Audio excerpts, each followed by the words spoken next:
Bryan Reynolds got taken care of with the Pirates, over $100 million. This is a great sign for the player and the team. All right, now the fun part. No, I love it here. I've been saying that for years. I'm just really excited about what we're building. I'm still going to be the same old Bryan. I'm going to play hard. The talent that we've got, the young talent that's still coming, and talk about the culture that we've been building. So the city, the fans, and everything is just something that, since I've gotten here, it's what I've wanted to be a part of for a long time.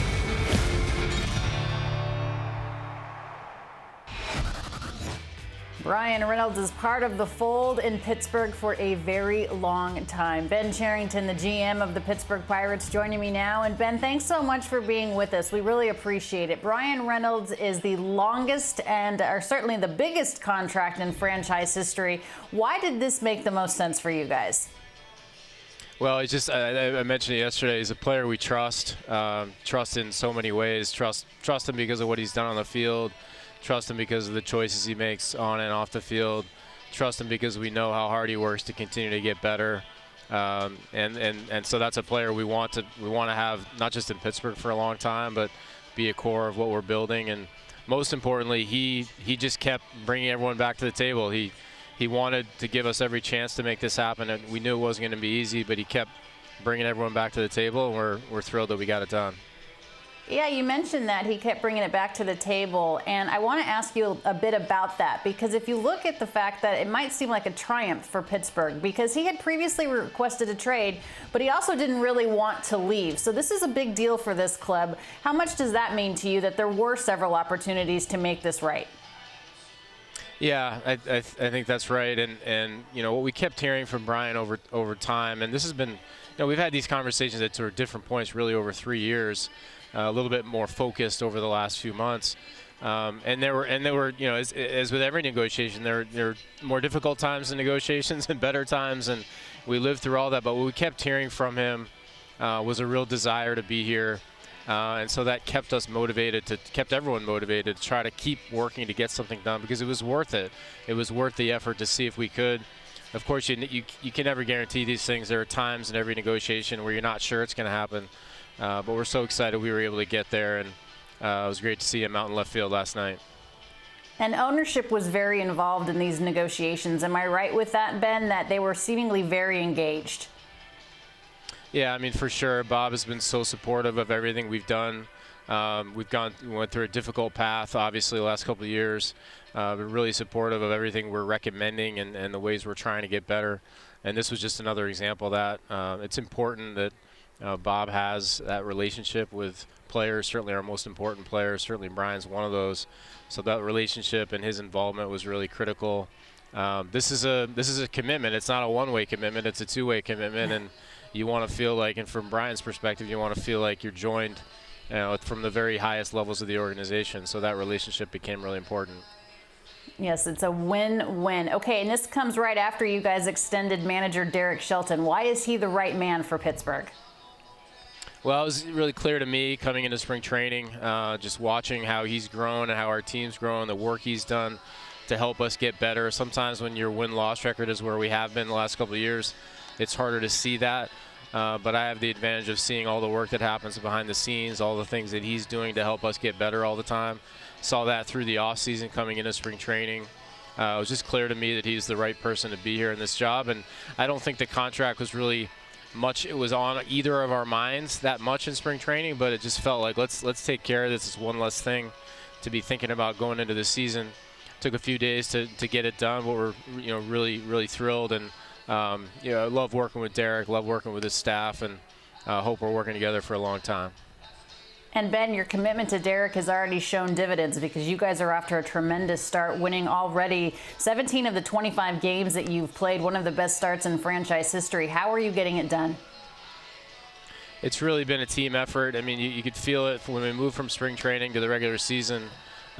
This group very quickly started to play for each other and with each other and for each other. It became really apparent. We're doing a lot of little things well. We're running the bases well. We're making good swing decisions. Our pitchers have been competitive and attacking the strike zone. We know that we respect the length of the season. Shelty talks about it all the time, and we just echo what he says. Or, you know, let's focus on the moment. We got a tough game against the Dodgers today against a really tough pitcher, and we're just ready to win the next pitch. Andrew McCutchen, Rich Hill, some veteran players there for you. Andrew McCutchen, every time he steps to the plate, I still think he's going to hit a home run and shake PNC Park. What's it been like having him back in the fold? And tell me a little bit about the veteran leadership as well from Rich Hill. It's been a joy to have those guys around. Carlos Santana, Austin Hedges, others. Connor Joe came here in a trade.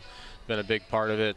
You know, I think from our standpoint, we start looking at what those guys are going to do on the field. We brought them here because we believe they would help us on the field with their performance. Certainly hoping that there are other things that they bring in the clubhouse in terms of influence. But you never know. That's harder to count on until it's actually happening, because you don't know how people are going to connect.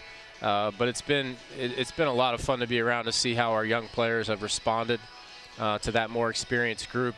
You see guys following those guys around, you know, pregame and just listening and learning, and they've played a big role on and off the field. How is O'Neal Cruz progressing? Of course, we saw the ankle injury, everybody kind of taking, you know, a deep breath, holding their breath. The club has continued to perform well, but how is he doing? Well, he's doing as well as he can be doing. There's obviously going to be a long road. It was a serious ankle injury. We've already had new pictures taken. There's good healing happening, but there's a long road ahead. He's fully prepared for that road. Once he's able to be a little bit more mobile, we'll have him around the team more. For his safety, we've just kind of had him set up at home so far. But soon enough, he'll be back, be able to be around the team, be in the environment. That's important. We want him to be in our environment, in the dugout, when he's ready to do that and be part of this team. He's such a important player for us, important part of our future. It was a tough moment. It was also telling, I think, that just how our team responded to him and rallied around him and how they've responded since. But no doubt that we'll look forward to the day when he's back on the field for us. No question about that. Finally, before I let you go, Ben, I want to talk to you about Drew Maggi. What an important opportunity and a fun opportunity for, I would say, young man, but he's 33 years old, played over 1,100 games in the minor leagues, finally gets into a game, was certainly emotional after the game. Why was it time for him to get his moment, and how much can you appreciate what he's been through? Well, it started, Bryan Reynolds went on bereavement, so we had this little window of time. And he was a good fit at that time, given what we knew our lineup was going to look like and sort of who that replacement player would be. And then it's the way it's turned out. We've given him a little bit more time. We made a different roster move. We were able to keep him. So it was so exciting to see him get into a game last night. As you I'm sure know, and people watching know, there's this sort of unwritten rule that in the booth where baseball ops hangs out watching the games, you don't really clap or cheer until the game's over. If you win, you give each other fist bumps, you go do it. So there's this sort of unwritten thing. Last night we all made an exception when he got up to play. It was just really cool. You step back and appreciate moments like that and think back to his journey, and certainly a good chance it never would have happened. And maybe just as exciting, he's in the starting lineup today, so it'll be fun to see him out there. Oh, that's great.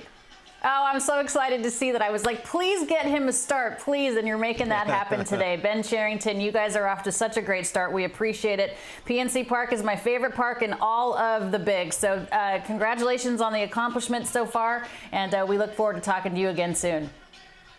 Thank you, Alana.